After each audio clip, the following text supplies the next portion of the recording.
मोहब्बत पेट नहीं भरती जुबैदा, ये सिक्का मेरी ताकत है। अब बगदाद का काजी भी मेरे कदमों में होगा।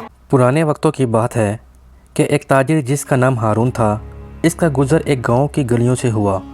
वहाँ इसे एक नूरानी चेहरे वाला बुज़ुर्ग मिला। बुज़ुर्ग ने कहा, ये लो एक सिक्का, ये सिक्का तुम्हें वो देगा जो तुम चाहोगे, लेकिन याद रखना जो बांटता नहीं वो मिट जाता है।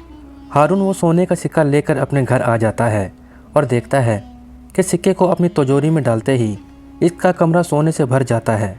हारून सोने में इतना मगन हो जाता है कि इसे किसी भी चीज़ की परवाह नहीं रहती।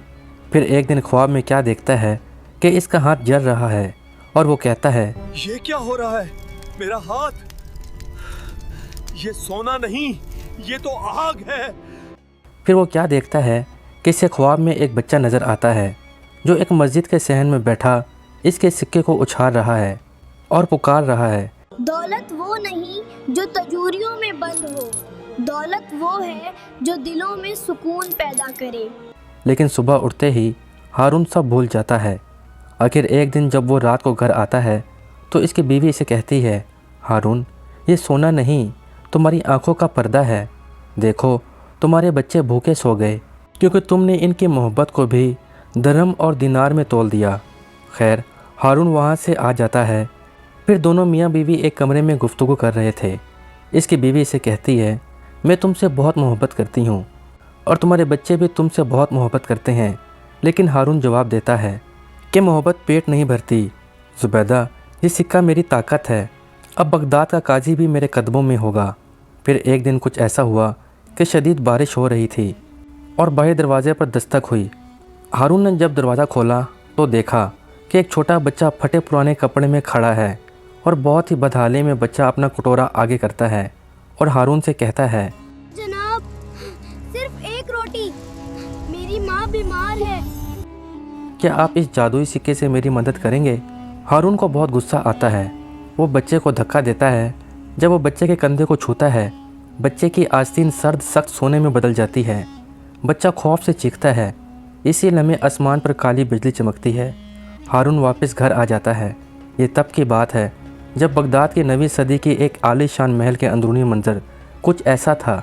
हर सतह सोने की पतली चादर से ढकी हुई थी। हारून खाना खाने के लिए हाथ में पानी का गिलास और ब्रेड लेता है।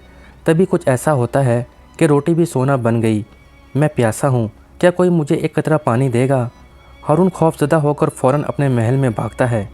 वो जिस चीज़ को भी हाथ लगाता वो सोने की बन जाती। हारून बहुत घबरा जाता है। इसी लम्हे सोने के महल में एक तेज़ रोशनी में एक बुजुर्ग नमूदार होता है जो कहता है, हारून, जिस सोने के लिए तुमने इंसानियत को छोड़ा, अब वो सोना तुम्हें खा रहा है। क्या अब भी तुम्हारी तिजोरी खाली है? तभी हारून की समझ में सब कुछ आ जाता है।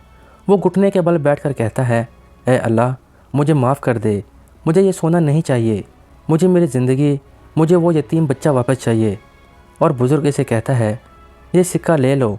तभी बगदाद शहर में एक बड़ा तूफ़ान आता है जो सब कुछ धो देता है।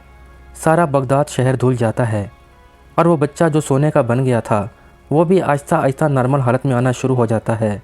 फिर हारून एक सादा आम आदमी बन जाता है और सादा लिबास में इस बच्चे को अपने घर ले आता है और अपनी बीवी के साथ बिठा कर इसे खाना खिलाता है और कहता है, बेटा, ये रोटी और ये सिक्का तुम्हारा है और मेरा घर भी तुम्हारे लिए है।